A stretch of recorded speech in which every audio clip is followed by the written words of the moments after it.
Alors, la distinguée première dame, comme vous le savez, elle porte la question de la drépanocytose. Elle a un plaidoyer qui porte sur 7 points. À ce jour, on ne peut pas dire qu'on est déjà arrivé, mais on n'est pas non plus là où nous étions il y a 5 ans.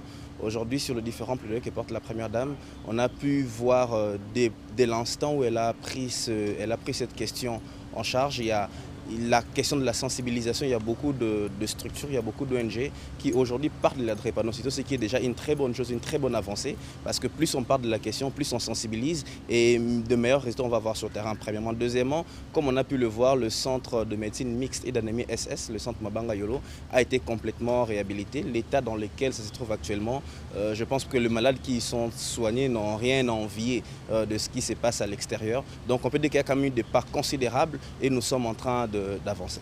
Le programme Excellencia aujourd'hui, c'est après 5 ans, donc notre 5e édition, nous sommes aujourd'hui à 313 boursiers qui sont inscrits à l'international, tout comme dans nos universités locales. La plupart d'entre eux sont des meilleurs dans leurs universités, dans leurs filières. Ils font partie des meilleurs qui sont formés.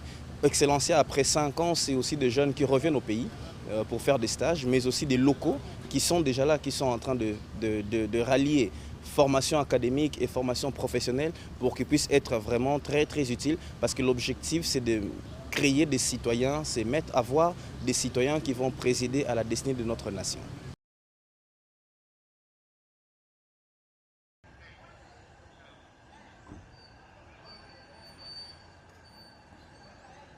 Chef du gouvernement de la République démocratique du Congo, Excellence, le détachement d'honneur est rangé.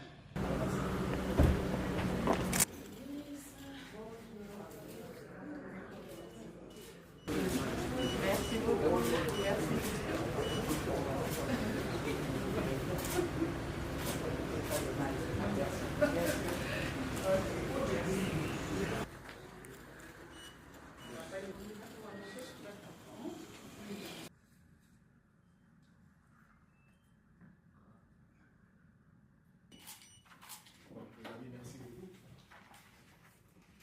On va vite laisser la presse terminer.